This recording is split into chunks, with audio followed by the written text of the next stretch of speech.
You are listening to The Ron Van Dam Show. That's one part blah, blah, blah, one part ha, ha, ha, and just a smidgen of ta-da! The following program is brought to you in living color. Good morning, good afternoon, good evening, good night. It's The Ron Van Dam Show. Back off. Hold on tight, things can get a bit weird, if you like that sort of thing. You're too close to the speaker. Back off a little bit. You're too close to me. Back off.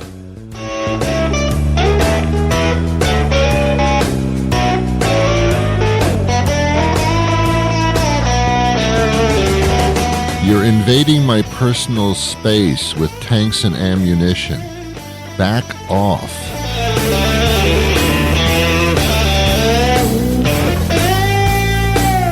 That's better. Thank you. Thank you for regarding and respecting my personal space. No, you. Get away from the speak. Back off.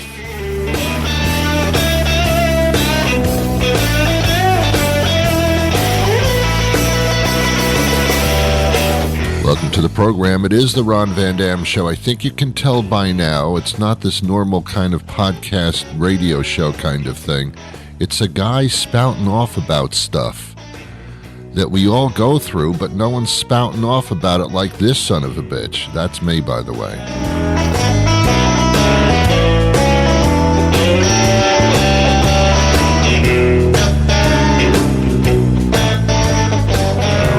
All right. My grievance box doth run over, as Shakespeare would say. I knew Shakespeare personally. I told him a few times, I don't care for your plays all that much. I don't understand them. And why don't you just talk like everybody else? What's this doth and hath stuff? Seriously, Will. Get it on, man. But Shakespeare became popular anyway, despite my warnings about being so stupid about the plays. I mean, I said, I called him, we were very, very close. I mean, not in that way. Oh, wait a minute, not in that way. But we were very close, Will and I. I even wrote a book called Will and I. It was about Shakespeare. And I called him, because we were so familiar, I called him by a nickname that I had made up. It's called Shakes. I said, hey, Shakes. And he thought that was so funny. And you know what he called me? Ron. I know, so funny. So funny. I said, Shakes, your plays are, first of all, they're too lengthy. No one knows what the hell's going on. You're using some kind of language that you made up like Pig Latin. And on top of that, man, when you have the plays performed that you write, you have guys playing the roles of girls. Why don't you get some girls? Why don't you hire some girls? And Shakes said, girls? I don't know. I don't know about that. I said, Shakes, you're behind the times. But he didn't listen to me. Yeah. I mean, I'm not that old. Oh, by the way, if you're looking for me to talk about the eclipse, go somewhere else. I'm not going to talk about this anymore. I'm sick of it. Okay, let's move on. Anyway, to this day, I actually have a book on my bookshelf. By the way, if you don't have a bookshelf in your family room or living area or apartment, wherever you may live, it shows that you're, uncultured, those kinds of words. Here's a little clue for you if you want to kind of impress people even a little bit. Put a couple of books on the shelf. It really makes a difference. Whether you read them or not, that's not the point. Just put them up there. Display that you have some kind of intelligence. And hang a picture on the wall that isn't a picture of you with your family. I mean, I know you love your family and you want to put them on the wall because otherwise in real life you can't enjoy them. I get that, but put a piece of art on the wall. Something that's like artful, so to speak. People will think you're cultured. If they know you really well, they know you're really not. But other people will think you're cultured. Just get a book, display it, put a picture on the wall that isn't a picture of your family. or of Jesus or something like that. I mean, that's like family too. Put some kind of art on the wall. Seriously, man. Show a little bit of creativity and love of something other than people. Those are my tips for you today. And by the way, that cost you absolutely nothing. People charge for tips like that, like an interior decorator. Oh my God. I've never understood. I'm sorry. If your occupation is interior decorating, you're kind of making money off of the fact that other people aren't. You know, I know these people, they just have no taste whatsoever. They're kind of like taste blind. They just like don't know what looks good, so they hire me. Oh, okay. So you're kind of sponging off of people's stupidity? Okay, whatever. Interior decorate. Can you decorate my interior? Sure, put a chair over there. Thank you. That'll be $2,000 for my services. I wish they were that cheap. I've never had an interior decorator. My father, in his second marriage, had a wife, lovely woman. She made him very happy the second time around, and that's the game. That's beautiful. But she was a little, how can I put it, little snooty woody. So she had to show everybody else that she had an interior decorator who came over and said, put the chair over there. Thank you. Thank God I hired you. I was going to put the chair on the ceiling. I'll put the chair over there. Let's put a Van Gogh over there. I'm not sure what you just said. What's a Van Gogh? I heard of Van Damme, very talented man. But Van Gogh, I'm not familiar. Does he have a talk show? No, Van Gogh is a painting. Oh, I'm sorry. That's why I don't do this. She was actually a very intelligent woman, but she hired an interior decorator, and I believe the only reason she did that so that her friends could say, she's got an interior decorator. She's got her interior decorated. And when people come over, they say, oh, you have a lovely home. Yes, and I have an interior decorator. Oh, I see. So your talent is wasting money on things that are quite obvious anyway if you had half a brain. Oh, that's not nice to say. Oh, so you have so much money you don't know what to do with it, so you hire people to do things that you can probably do yourself. Oh, that's not nice to say. So you have no facility in your brain to know what looks good to yourself and other people. Oh, that's not nice to say. Hey, pay me $5,000 and I will tell you to put the chair over there. You're brilliant. Who else would put a chair over there? It's me, only me, because I'm an interior decorator. I decorate interiors. If you ever sell your house, you know, what you do is you move all your stuff out of the house, put it in storage or move it somewhere else, and then a person comes in, an interior decorator, or a real estate agent hires an interior decorator, and they stage your house. I thought staging your house was like you put on little plays. You know, we're going to hire a theater group, and we're going to stage a Shakespeare play, by the way, in your home. That's not what it means, apparently. Take your furniture out, take your crappy, disgusting furniture out, and we're going to put really nice furniture in there. And then when people look at your house for sale, they'll think, oh, this is beautifully done, even though they don't get the furniture. But this is, imagine if you had some taste and enough money to buy this expensive furniture and these decorations. Imagine if you lived here and had all these things that we'll be taking out once you buy the house. It's like a magic trick. Oh, here it is. Oh, I like it. I'll buy it. Okay, now I'm taking this stuff away. Now here it is. Hey, wait a minute. What happened to all the stuff? It was staging. We staged it. It's a magic show that we staged for you. By the way, Talking about gullible. How many people? Raise your hand. Raise your hand. We're going to do a little quiz right now. Raise your hand if you think that when a magician saws a woman in half, that she's actually sawed in half. Look at all the hands go up. No, it's a trick. They've tricked you. They've made a freaking fool out of you. Look at that. She's sawed in half. No, that's not really I mean, you can do that, but it's probably not really happening. How many people out there listening to this show think that the world is flat? Yeah, me too. Okay, fine. Never mind. How many people think the world is round, but the people are flat? Yeah, that's everyone, man. Oh, come on. Look at that. Look at that. Look at that. I should run for president. Everybody agrees with me.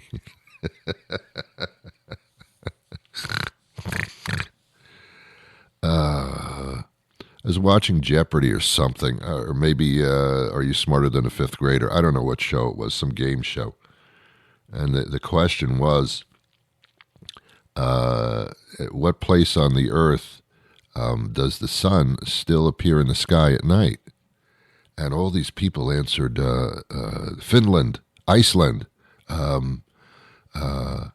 South Pole. And the answer was, no, you freaking fool. If the sun is up, it can't be night. That's called daytime. If there's a sun, it's daytime. Anywhere. There's not a place on the earth where the sun is up, but it's the middle of the night. There's no such thing. That's not the definition of night. Means there's no sun. Well, how come we can see the moon during the day? Okay, because the moon isn't the sun, Einstein. Oh, my God. Some of you probably said, Ron, I didn't know that. I thought it was Finland and Sweden as well. This is what I'm talking about. The world is round, the people are flat.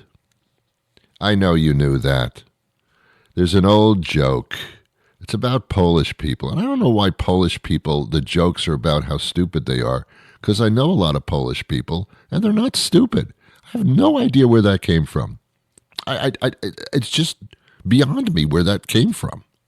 Was there one guy that happened to be Polish that said something stupid, and now it's every Polish person? What a racist thing that is. Anyway, I know some Polish people are a lot smarter than you and me.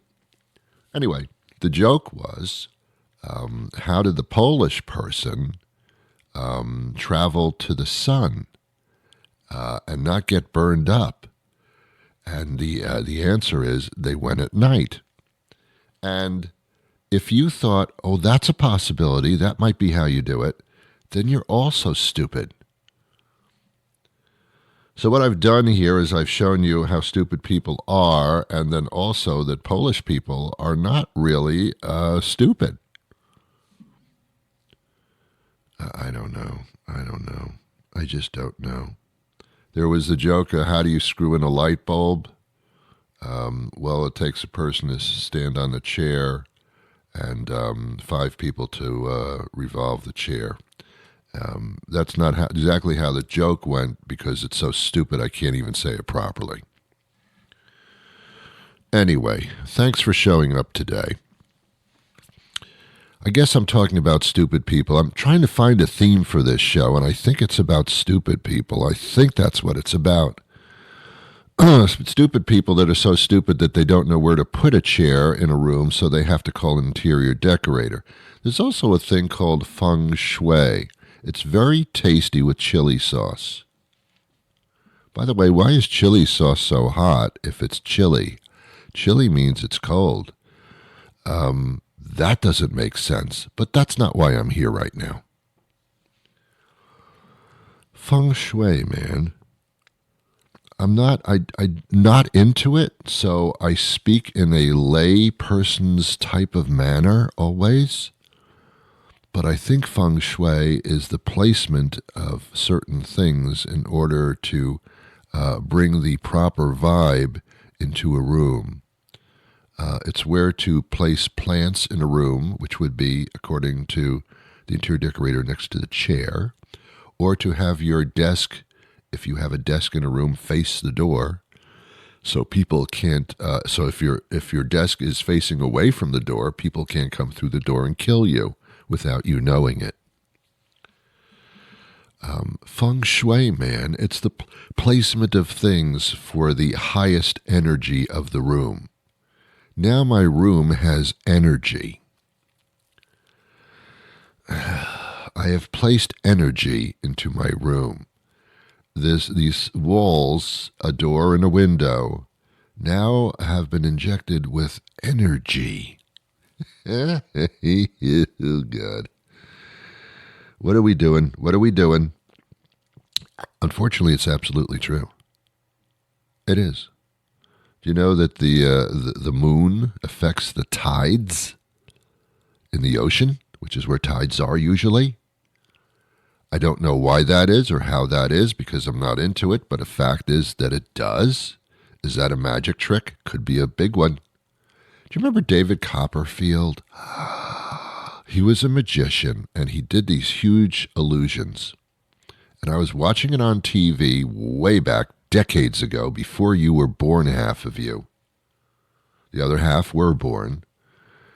And it was a camera trick. What he did was, it took place on Liberty Island, where the Statue of Liberty is, in New York City Harbor. And he had some people sitting on a nearby island. I think it was Ellis Island, which is nearby. And he had them sitting in chairs, and they were facing the Statue of Liberty. And then what he did was he took a gigantic curtain, and he blocked the view of the Statue of Liberty on the nearby island so that everybody in the chairs in the audience couldn't see the Statue of Liberty anymore. And then magically he removed the curtain, and the Statue of Liberty was gone. And when you watched it on television, and the way the trick worked is you had to watch it on television, really, because it was a question of perspective. It was amazing if you were watching it on television.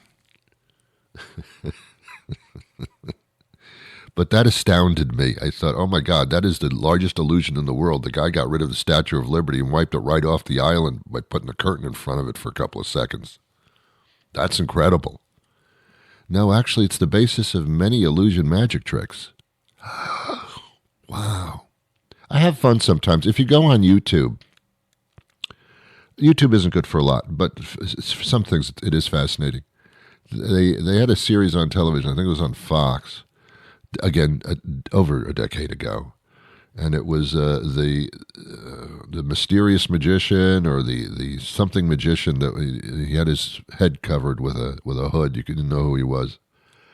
The Phantom Magician or something. And he did all these illusions and magic tricks. They astounded you. And then they would explain right after this magician did the trick how it was done. That was nice. That was like, bravo to you, television. And they said, well, the reason that we can expose how the tricks are done is the tricks are so old that magicians basically don't do them anymore. Well, that wasn't true. And the show was sued by some magician union things, but they couldn't do anything about it because, I mean, you do what you want. I mean, there's no law against that. There's no patent against it. It was a fascinating show. You can watch it on YouTube. You can also go to YouTube and tell YouTube what your favorite magic trick is that you can't figure out, and they would basically tell you on YouTube how it was done. It's fascinating. I like that. I like that. That's called deconstruction.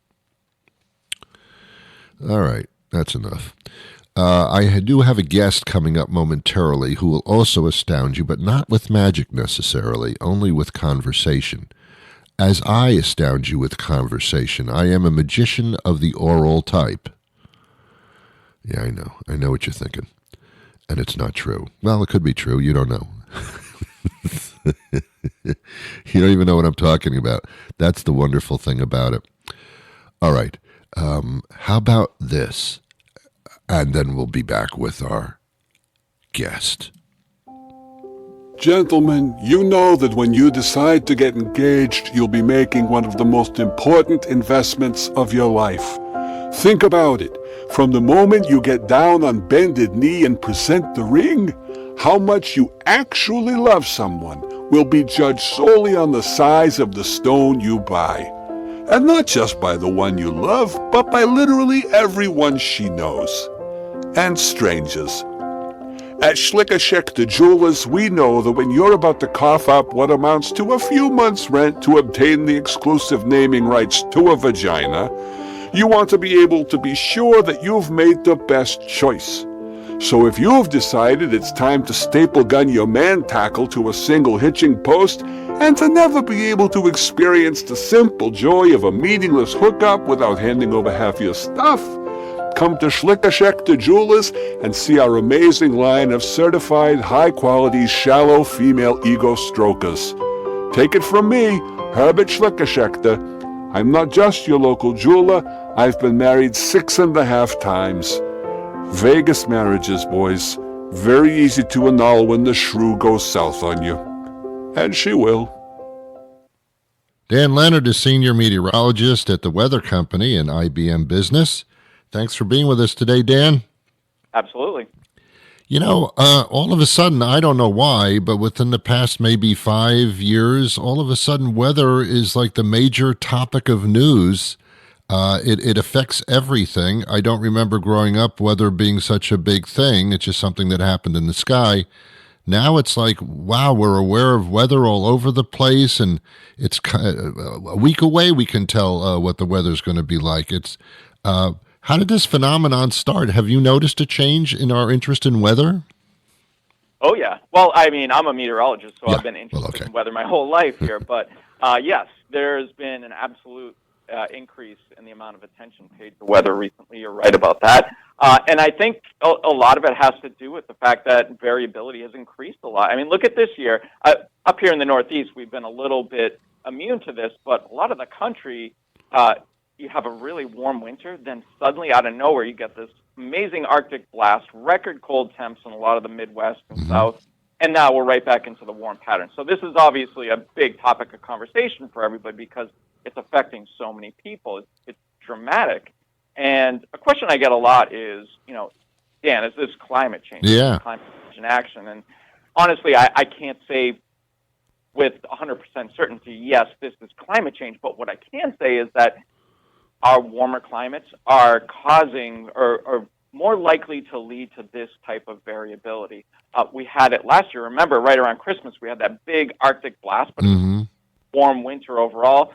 Back in 2001, we had it. Remember the Texas freeze-off? The entire state froze in February. But again, that was a warm winter. And I think going forward, this kind of extreme variability is going to be common in winter, where you tend to get these generally mild winters, but they're interspersed with periods of extreme cold. And from a meteorological perspective, that makes sense. If you're adding heat to a system, energy to a system, you're more likely to get amplified jet stream patterns. So you get these dramatic amplifications that seemingly come out of nowhere, big cold shots, but in general, you're pretty warm. And I think that's the common theme going forward with winter anyway. Yeah. It's interesting because over the past couple of years, and you've heard this and probably said it yourself, is this is the warmest year on record. It's the warmest day on record, which goes back certainly a long time. All of a sudden, we're breaking records every single year. It becomes a bit concerning. I mean, are we actually breaking records like this? Oh yeah, and the number of warm records outweighs the number of cold records. Sure, it's a crazy ratio, like 10-1. Yeah. Last year was the warmest year globally on record. This year we'll probably do it again because it's an El Nino year. And if you think of climate as sort of walking up steps on a staircase, each El Nino year is a step up. Yeah. So this is a classic example of that. It was a really warm year last year. We're going to do it again this year because we're coming off of an El Nino. And it's not just the atmosphere. The oceans are super warm as well. Yeah. Record warmth everywhere in the oceans. It's just incredible. So yeah, this kind of variability is going to continue indefinitely. Yeah, and also the intensity has ramped up. I mean, we're talking flooding, we're talking tornadoes, freezes. I mean, it's like, wow, can't we just have some weather instead of extremes all the time? But this might be the direction we're headed in. I think so, yes. There's certain aspects of the weather that are more or less impacted by it, but I think in general, the thing you're going to notice more and more going forward is increase in Yes. severe type weather, where especially heat waves, obviously during the summer. Yeah. That's something that's becoming more and more common. But also something you don't think is actually increased flooding potential. Yeah. Atmosphere that's warmer can hold more moisture. So we had it last year, of course. Remember up in Vermont last year, and even in some in New Hampshire and recently. I think this is a common theme going forward. Yeah, and oddly enough, the one thing that insurance doesn't cover. So there you go, unless you really pay for it. It's very interesting. It's also interesting how specific we're getting with weather.